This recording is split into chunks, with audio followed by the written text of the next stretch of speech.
Observateur xëy bind Macky emploie le bâton ñu mën caa jukkee ca yooyu kàdduy français emploi di xëy ak bâton yat wa ngir nettali ne président doon serale naam démb ñu nekk ndaw ñaag wutal leenam xëy waaye na mu tàngalee ci aji manifester yi fi doon songi gendarmerie ak taal kër jàmbur yi mu ne loolee naam romb na waaye dootu fi am état bi dootul nangu lu ni mel ci observateur président Sall ne yàlla baax ne kon ci musiba la ñuy tàbbi waaye fekk na ba Sénégal doone démocratie bu mag ca nag mu ne njuumte la nit taxaw lu toll ni minute rek di xalaat ne ab état daa faible lu jëm ci liggéey bi nag ngir jox ndaw ñim xëy président Macky Sall ci observateur ba tey di xamal ñi nga xamante ni ñoom la dénk kuréel yooyu yëngu ci fànn woowee ne du leen muñal benn yeexite wala yaapar ndax nag mu ne dafa joxe kàddoom ci kanamu ndaw ñi ak ci kanamu askanu Sénégal Sud Quotidien ne Macky Sall génne na naam mbaqus ya waaye yattu kel baa nga ca wet ga it yéene kaay bi ne démb président validé na nag programme bu xëyu ndaw ñi li ko tàmbalee weeru mai juróom-benn fukk ak juróomi junniy ndaw daañ leen wutalam xëy convention état employeur jëlee nañ ko benn milliard yóbbu ba fukk ak juróom ci milliards waa université coowaloo gafa akuk sëmbaxloo président Macky Sall ci Sud Quotidien ba tey ne dina ko dakkal ndax nag mu ne daara ji kawe ji dub areenub xeexoo ne ay gladiateur la tribune ne ak président dem ca jam ñaajo chegi xaalis yi génn na de waaye daan ya njiitu réew mi di xamal liggéeykatam yi mu dénk kuréel yi yëngu ci wàllu xëyum ndaw ñi ne lu jëm ci wàllu perte de temps du ko nangu ca it dina may gët bu baax opération yi ba xam ndax lépp ànd naa ko leerange la tribune xamal ñu ci weneen wàll ne njiitu gëm sa bopp Bougane Gueye Dany ajuma tey ji moom la joxante ndajeek ndawi Sénégal kaddu président Macky Sall ci ndaw ñi ci seen janoo démb ci jam ñaajo Le Soleil fësale ko moom kilifa gi naan état bi du leen masa bàyyi yéene kaay bu ànd ne programme d'urgence bi mbébét gi mooy ñeenti téeméer ak ñeent fukk ak ñetti junniy xëy ak xëyal sa bopp it diggante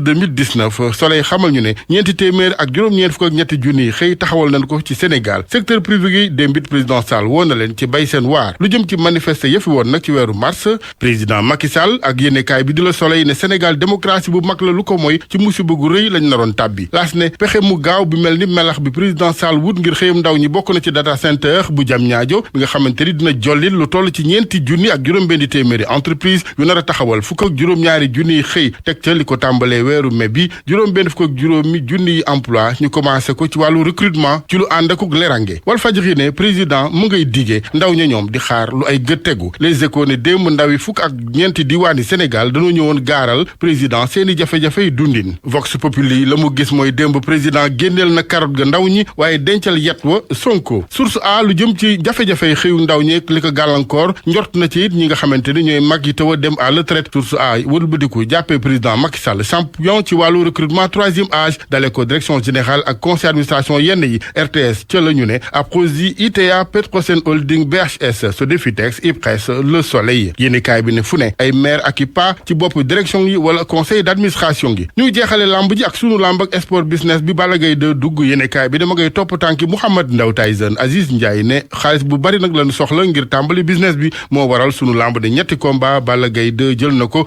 ci Gaston Mbengue observateur xaymaa ko ci milliard boo jël ñeenti cër ya benn ba ci Gafa Gaye Balla Gaye 2 dañuy dellu sunu lamb ak Gaston Mbengue mi dekkil ñu ne Issa Pouye ndax juróom-ñetti at a ngi mu wuute bëre Issa Pouye Gaston Mbengue fas ko yéene boole ak Alioune Seye 2 savon de Marseille créole seen gamme Opalia ak Kabirex ñoo leen doon may li ci yéenekaay yi.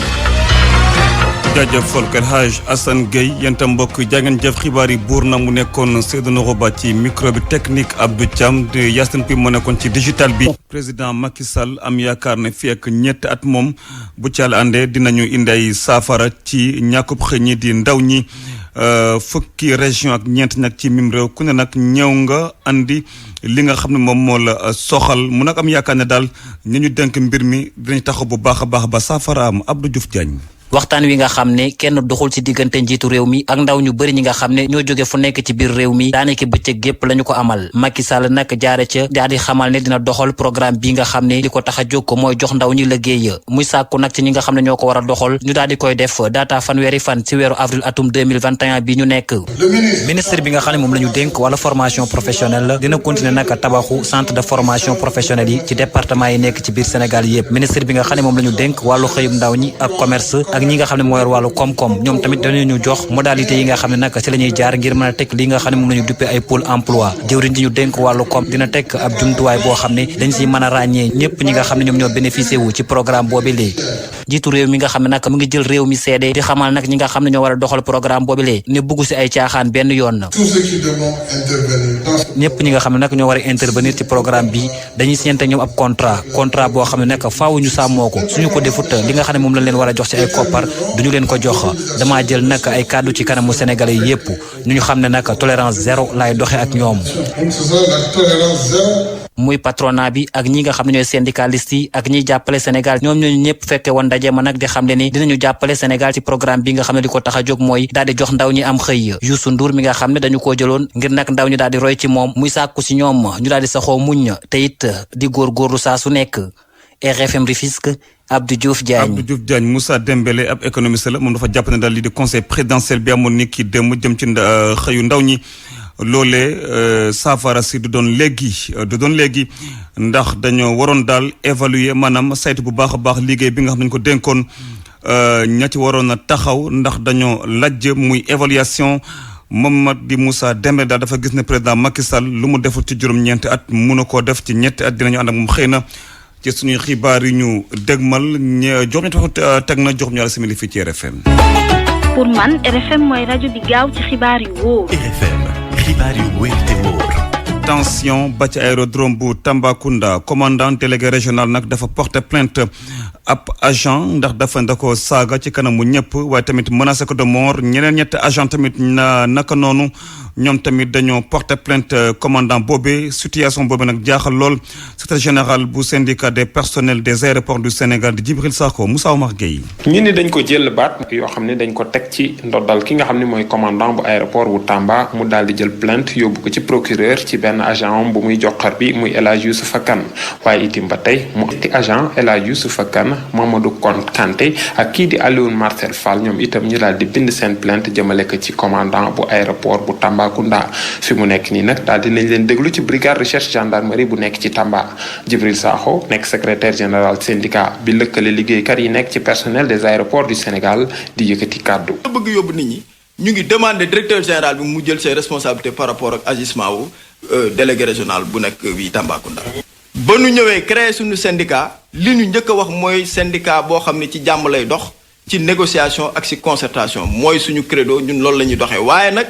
ku nu wokk daan la xuri. kii di commandant Mamadou Samb bu aéroport bu Tambacounda biñ ko fi affecté ak négéni si toll na te ci fukk ak juróomi weer ndaxte ci janvier 2020 la yegg si ci Tamba boobu ak négéni si nag daamar bi nga xam ni ñu ngi koy tudd ci wàllum plainte boobu daamar boobu ci biir dëkk bi ak foofu ci aéroport dégg gu ñu jot na def benn accident ñu mën a jàpp nag mooy sécurité muy kaaraange ñi nga xam ne dañuy jëfandikoo aéroport bu Tambacounda loolu nag ngir ñu am ka war na mën a am dal diggante agent yi nga xam ne ñoo nekk ci aéroport bi nga xam ne dafa lëkkale aérogare bi tour de contrôle bi service sapeur pompier yi techniciens yi ak service météorologique bi nga xam ni dafa gàlloo ci ANACIM li ci kanam raw li gët diggante plainte yi nga xam ni ña ngay jàllaañoo ci kanamu procureur bi ñeel ñi nga xam ne ñooy liggéeyee ci aéroport bi nekk ci Tambacounda Moussa Omar Gueye Tambacounda rajo Futur Média. Moussa Omar Gueye jaajëf grève 48 heures di ñaari fan ca université Iba Der Thiam ca Thiès la li ko waral mooy ay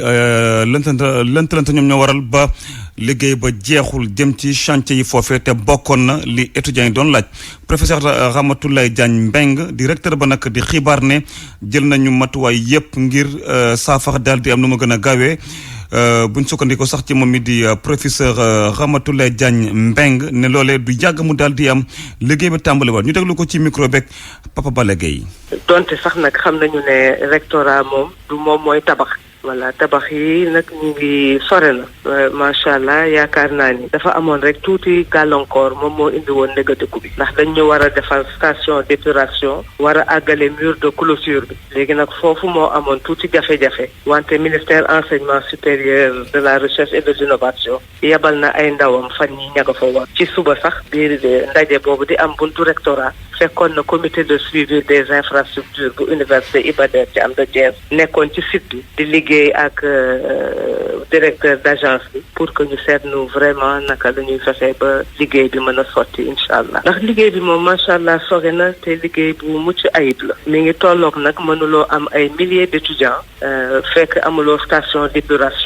d'épuration boobu nag moom la ñuy nekk ba mën a réceptionner infrastructure yi mi ngi tolloog tam bachelier yu bees itam dañuy ñuy yegg si yàkkamti xam naa nekk ay étudiants yàkkamti dugg ci salle de classe yi mu am nag tuuti problème mu salle de classe wante loolu yëpp ñu ngi ciy liggéey incha allah yaakaar naa ni fi léegi ay fan rek dinañ mën a trouver ay solution ci boobu jamono liggéeykatu hydrocarbure ñoom dakkal seeni grève ndax waxtaan bi dafa tàmbal ni ki àllarba waaye nag bu dee defuñu dara ci ay bés ñu dégmal dañ koy labalewaat di ay leexali Cheikh Diop moom secrétaire général bu CNTS FC mu ngi ci téléphone beeg Angelina Gomis. ñu ngi jógee ci waxtaan bi léegi ak liggéeykat yi bi ñu rencontré autorités yi ñaari fan yi yëpp ministère de tutelle ak ministère du travail ak patronat bi li nga xam ne moo taxoon ñuy grève mooy dañoo bëgg tàmbaliwaat négociation yu convention négociation bi dafa laaj processus boobu tàmbali nañ ko waxtaan nañu am nañu ay proposition mais proposition yooyu nangooguñ ko ñu ngi continuer waxtaan bi loolu mooy convention bi nga xam ne moom la ñu tegoon ci table bi moo taxoon aussi ñuy grève donc war nañu dajewaat àllarba tu tàmbali négociation convention bi te bi yoon buñ tàmbalee dutuñu taxaw li fekk pare bi ci des mooy liggéeykat yi ñu dàqoon kër gazal transport gazal loolu it am nañu d'accord nañ ci ne dinañu seet ñu ngi ci jëlaat ci ñi ñu dàqoon ñëpp buñ mënul jëlaat ñëpp tamit ñu ngi ci jëlaat ñu xam ko ñi ci des duñ leen jël rek sànni dinañu négocier seen départ pour teg seen loxo lu nga xam ne indemnité lay doon bu nga xam ne dinañ ci mën a jàpp loolu moo tax délégation bi demoon négocier ji proposer assemblée générale bi pour ñu suspendre mot d'ordre de grève bi à partir d'aujourd'hui continuer négociation yi bu ñu gisee luñ xam xayrun bu ñu gisul luñ xam ñu delloo buur ca boy loolu daal lañ jàpp. pour man RFM mooy rajo bi gën a jege askan wi. RFM rajo bi jaamu seen soxla. dañu wutali Fatick bu ñu sukkandikoo ci sapeur pompier nag lu mu néew juróom fukk ak juróom-ñaar ci ay accident ñoom ñoo fa am ci route nationale numéro 1 ca weeru janvier 2021 lu mu néew nag fukki bakkan jot nañ cee rot kilifa yi foofu nag ca Fatick di ut ay saafara ndax askan wi dañoo am tiit ak njàqare bëgg sax ñu utal leen fa ay doo daanam na te gudda bi. ni accident yi bëree ci route nationale numéro 1 bi ci booy tollu ci Fatick dafa yàgg yéem askan wi nga xam ni ñoom ñoo dëkkee ci village yi féetee ci tali bi nee ñu ci weeru janvier ak léegi rek nemmeeku gum nañ fi juróom fukk accident ak juróom-ñaar ñi nga xam ne nag ñoom ñoo ngànk wàllu administration bi ci région bi saa su nekk ñoom ñi ngi jéem a wut ay solution ci jëye yu ni mel jamono yi sax réunion yi nga xam ni sécurité routière lañ ko jagleel bëri na luñ ko fi organiser Seynabou Gueye moom mooy gouverneur bu Fatick. jëloon nañu ay mesures ndax def nañ fi ñaari ndaje yoo xamante ni leen nañ ko ci sécurité routière waxtaane loolu accident yi ndax gis nañ ne fii dafa bari daje bi ñu mujj a def rek waxtaanee nañu ba weesu sax xëy na route nationale ñi nga xam ne nag ñoom ñoo dëkkee ci village yi nga xam ni ñoom ñoo jegee tali bi dañu yàgg di wax ni ay doo daan bu ñu leen ko wutalee dana tax ba accident yi wàññeeku ki nga xam ne nag moom moo di directeur des routes di wax ni doléance boobu daañu ko jàngataat bu baax a baax. ñuy jot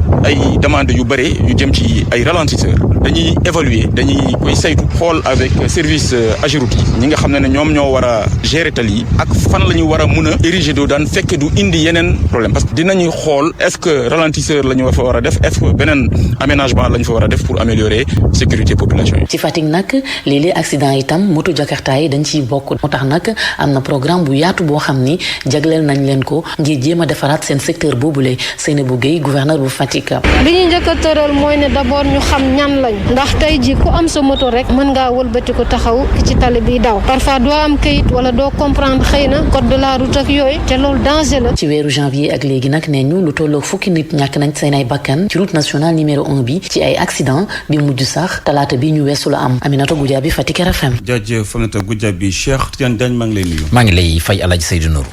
RFM Sport. noo yeewoo. sant yàlla alhamdulilah. bisimilah. noo def. sant yàlla. dal di ko door rek wàllu basketball dem ba ci diwaanu Mbour foofu nag seen club bu basket ci wàllu jigéen ñi jamono gi nekk ci ay jafe-jafe yu tar ba tax na fi mu toll nii boo moyul danañu wàcc ci li nga xam te ne daal moo di deuxième division ñoom nag li ñu bëgg fi mu toll nii moo di ñu fexe ni ñu leen wàlloo ngir bu ko daa defee daal ñu mën cee génn te loolu nag li koy lijjanti moo di ay koppar dañ ci dal di déglu secrétaire général bu Mbour basket club Cheikh Oumar Niane ci micro Abdou Diouf Junior. championnat boo xam ne dafa laaj xaalis bëri déplacement yi dañuy nekk récemment dem nañ ci Ziguinchor ça nous a coûté 600 000 te Mbour Basket benn ressource am mooy subvention bi nga xam ne subvention ba dañ jotaguñ ko ça am problème pour recruter parce que nga recruter il faut nga am xaalis deuxièmement amuñu possibilité di protéger ay joueurs parce que championnat Sénégal da ngay protéger joueurs année bi sax mu mën ko jaay ñun suñu majeure partie ak xale yi élèves lañ donc ku ci am bac dañuy préférer bàyyi la nga dem Dakar moo waral tey dëkk yu bëri yi ñu am parce que ñëw perte ay joueurs te recruter wuñu pour nga def protéger benn joueur bu baax bu ñu protéger il faut 1 million mettre sur la table il faut nga teg ci table 1 million déplacement yi métti moo waral suñu ren mu métti loolu ci te Mbour parce que dafa am beneen charge bu mooy xale yi mu yor dañ leen di fayal ñuy jàng ren am nañ ci ñaar ñoo xam ne dañ leen fayal seen scolarité ci ay école de formation 4 yoo xam ne ñu ngi leen fayal ci ay école privée loolu yëpp dafay nekk pour équipe boo xam ne jàppandi woo lu dul si subvention ak apport président bi nga xam ne ren vraiment sentiruñ ko bu baax équipe suñu bëggee jël dugal ci coupe du Sénégal ak voyage bi ñuy coûté ñun dañ suñu toll nañ concentré wu ci championnat bi mën a gagné benn match def si suñu doole di préparé play down yi moo ñu ëppal solo ñu dem jouer coupe du Sénégal même su dee am na solo jouer coupe du Sénégal sax da lay métti nga nekk en jàmm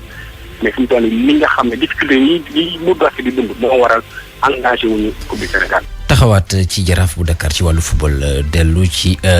jéego gi nga xam te ne amal na ko ci wàllu compétition africaine jot a qualifié ci wàllu quart de finale ci yoon googu de sax ñi nga xam ne daal ñoo di seen i supporters ñu ngi koy waajal bu baax a baax di leen ñaanal la ñu bëgg nag moo di jaraaf bañ a yemale ay mbiram foofu ndax am nañu possibilité sax jël li nga xam te ne daal moo di gilee ndam ñi nga xam te nag ñoom ñoo leen di supporter di faral leen tëggal asiko di waa Damels ñoom itam ci yoon googu de tamit ñi ngay sonné li nga xam te ne moo di mobilisation bi ñu ànd seeg Angelina Gomis.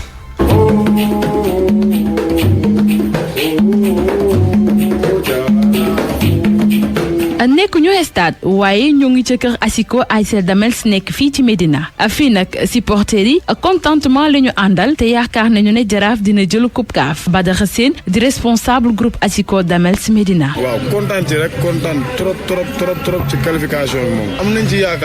yaakaar te yal nañu yàlla defal loolu ñu jël coupe bii nii yàlla may ñu ci ndam te mu jig ñu te indil ñu leneen. fierté la ci waa Médina ku ñu koy xamal di Bokar Sène bokk ci Asiko bi moom nag moo ngi woo waa Médina ñu daal di génn te supporter seen équipe ci quart de finale yi. donc dañuy lancer message waa Médina ñëpp ñëw jàpp ci may doole suñu équipe parce que suñu tour Médina tamit booy dem bien vrai que c'est Jaraaf mais Jaraaf Médina la ñuy wax donc seule union fait la force gars yi nañ ñëw jàpp ci équipe bi may leen doole encourager leen ñu nga xam ne joueurs yi bu ñu geesoo sentir seen peuple dañuy gën a am motivation. Badara Sène ñu gën koo xamee ci turu Ndem Fall moom nag moo ngi wax entraîneur bi mu maintenir même classement ci quart de finale yi. comme ba tey yàlla mi ngi def affaire di dox ba tey xanaa ñu gën leen encourager rek ñaax leen ñaanal leen suñu teg seen tànk ñu bañ a teggi. groupe Asiko ASC Damels ay at a ngi nii moo ngi àndal ASC Jaraaf ci noone ñoo ngi encourager seen équipe di yaakaar ne dinañu daal di jël coupe bu CAF. xale Jaraaf liggéey leen ndeysaan ñu boole xool yi xalaat yi ndeysaan bu ngeen toogee ba noon yore taan dina ñaaw. wàllu football ba tey waaye bi la yoon ca biti réew ak championnat bu Angleterre ni ki tey jii ci ngoon incha allah la ñoo fas yéene door li nga xamante ni moo di seen 33e journée match bi 19h na nag diggante Arsenal féetee si 9e place ak Everton féetee ci 8e place bi ni ki démb nag sa ba ñu doon jeexal li nga xamante moo di seen 32e journée Leicester moom dafa daal di daan ñi nga xam ne ñoo di waa West Bromwich Albion bu Mbaye Diagne ñetti bal ci dara fi mu toll nii nag ñoom dañoo taxaw ci ñetteelu place bi ci classement bi ñoo di waa Leicester classement googu nag ko dominé moo di Manchester City moom fi mu toll nii juróom-ñetti poñ kott la daal di soxla ngir mën a kon bokk jël li nga xam ne moo di titre champion bi donte nag des na lu toll ak juróom-ñaari match ñu jeexal mbir yi ci ñetteelu place bi nag wala boog ñaareelu place bi ko fa féete moo di Manchester United ci Espagne Atlético Madrid daal dina foqatiwaat place bu njëkk bi gannaaw ba ko Real Madrid jële woon bërki démb ñoom nag démb dal nañoo am ndam lu yaa ñaar ci dara seen digg ak ñi di waa Huesca fi mu toll nii nag ñetti poñ daal di dox seen diggante ak Real Madrid féete si ñaareelu place bi juróomi poñ dox seen digg ak FC Barcelone féete si ñetteelu place bi FC Barcelone moom démb dal na am ndam lu yaa diggante ak ñi di waa Xetafe juróomi ball ci ñaar ca Italie Napoli bu Kalidou Koulibaly jamono gi di xëccu ngir mën a bokk déwén ci wàllu Ligue des Champions ñoom nag fi mu toll nii ñu ngi féetee si juróomeelu place bi ñaari poñ kott dox seen digg ak Juventus de Turin féetee si ñetteelu place bi ñoom démb ci jogante ko ñu doon amal seen digg ak Lazio bu Rome ñi di waa Napoli ñoom ñoo ca daal di am ndam juróomi ball ci ñaar AS Roma ak Atalanta Bergame ñoom dañoo daal di match ñu démb un but partout France ñoom tey jii dañu daal di door seen 34e journée seen championnat genn jogante kott daal di am diggante Olympique bu Marseille ak Reims bu Boulaye Dia. Olympique bu Marseille féetee ci juróom-benn place bi Reims daal di féetee ci fukkeel ak beneen place bi match kooku tey ji ci ngoon lañ koy daal di amal la ca Reims ci bu 19h jotee la ca des ci jongante ñeel ba tey championnat bu France dañ ko daal di amal niki weekend bi incha allah. Seydou ma ngoog jaajëf Cheikh Tidiane Diagne. RFM rajo askan wi. xibaar ñeel caada dañ ci ànd ak Anna Rocha. maa ngi leen di nuyu mbokk yi ajuma ji